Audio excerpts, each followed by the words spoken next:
Pero la década de los años 70, los primeros 4 años y los últimos 4 años, lo dedicó a hacer sus 2 películas emblemáticas que lo encumbraron ya definitivamente en Hollywood y que lo matricularon realmente como maestro del desastre, como Master of Disaster. La década de 1970 hizo una película que se llamaba City Beneath the Sea, La ciudad bajo el mar, del año 71, que pretendía ser el piloto de una nueva serie, pero no acertó, no pudo venderla y al final se quedó en eso, en un piloto. Le ha pasado eso a Allen con 2 series, con otra que era El hombre del siglo XXV, también una serie que simplemente hizo el piloto y no lo pudo vender luego a ninguna productora y ahí quedó. Ambos están por internet si los queréis ver. En principio la del siglo XXV lo entiendo un poco porque intento hacer una versión sesuda en el estilo de Star Trek, y ya estaba Star Trek, era imitar un poco lo que ya había. Y luego en el caso de City Beneath the Sea, la gente venía ya un poco saturada tras el viaje al fondo del mar y tras la serie de televisión, o sea, también, y la gente estaba un poco cansada del tema de viajes y naves espaciales y tal. Entonces, poco siguiendo la estela de Aeropuerto 70 y de las películas que empezaba a ver de desastres, dijo, pero si el Master of Disaster soy yo.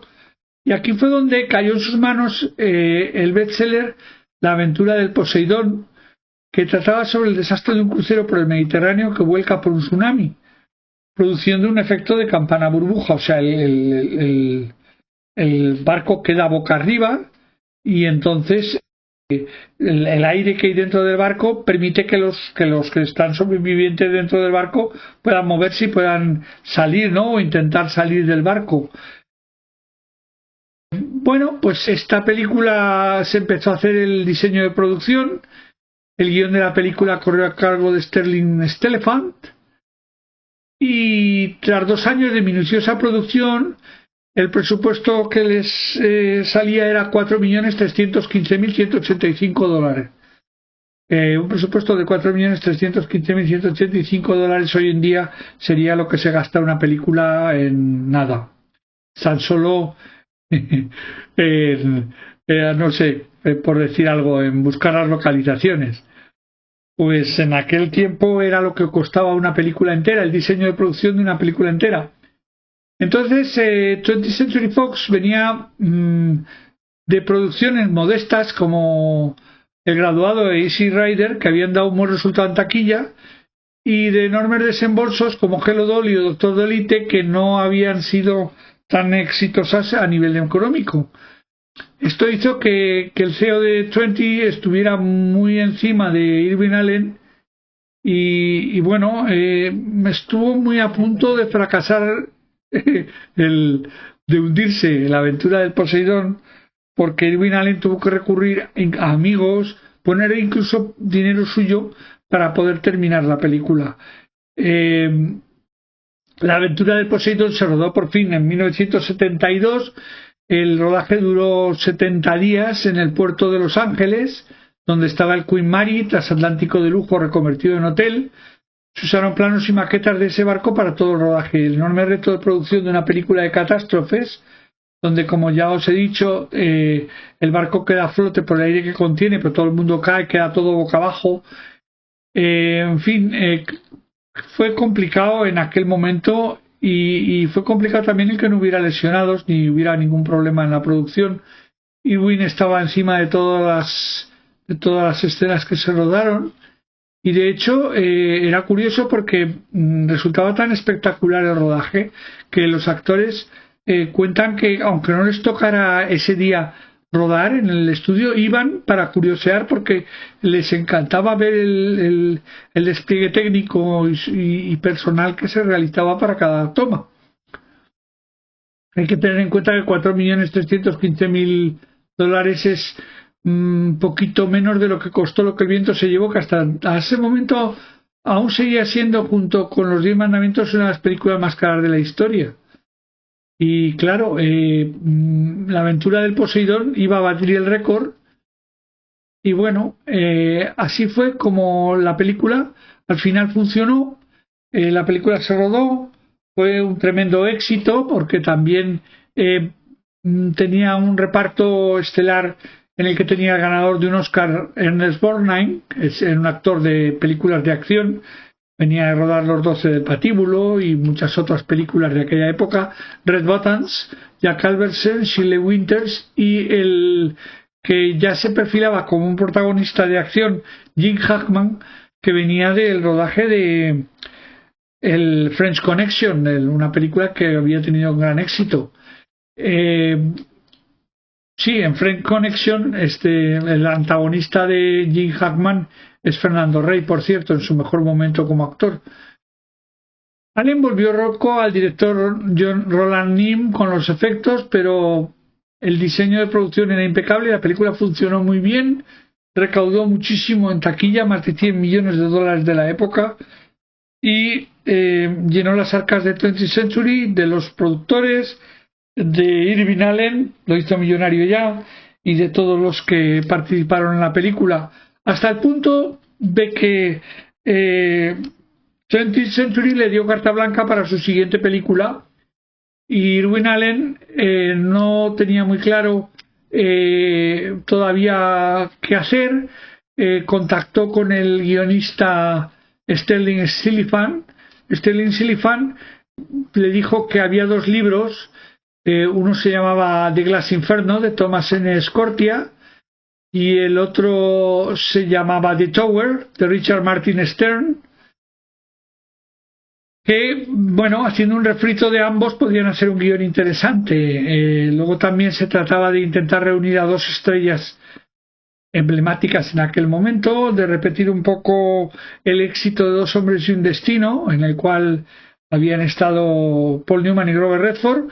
Pues en este caso se trataba de reunir a Paul Newman y Steve McQueen. Newman puso como condición que quería a Steve McQueen como pareja e incluso rebajaría su caché si era necesario.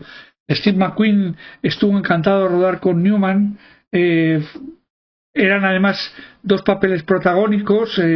Steve McQueen, el jefe de bomberos, Newman era el arquitecto orgulloso de su obra.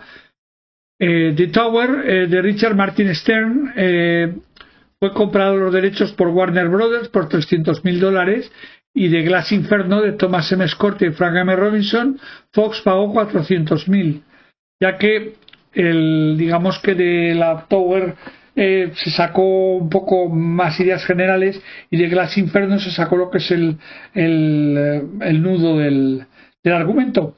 Entonces pagaron más por la novela de Scortia.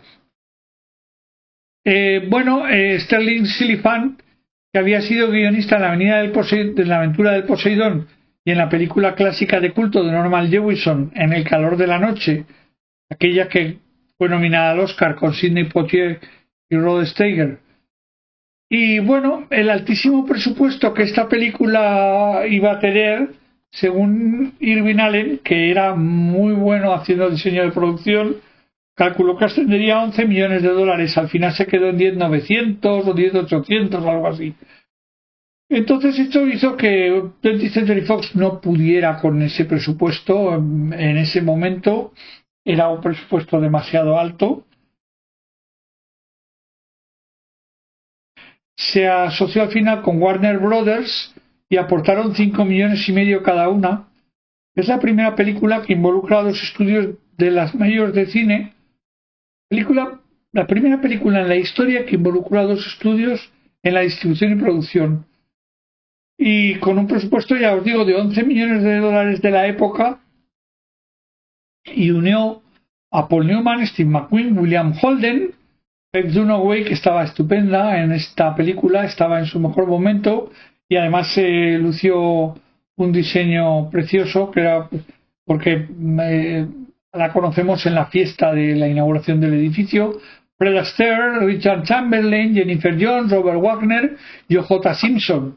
Todos ellos actores muy conocidos en la época y que crearon un elenco muy importante para la película.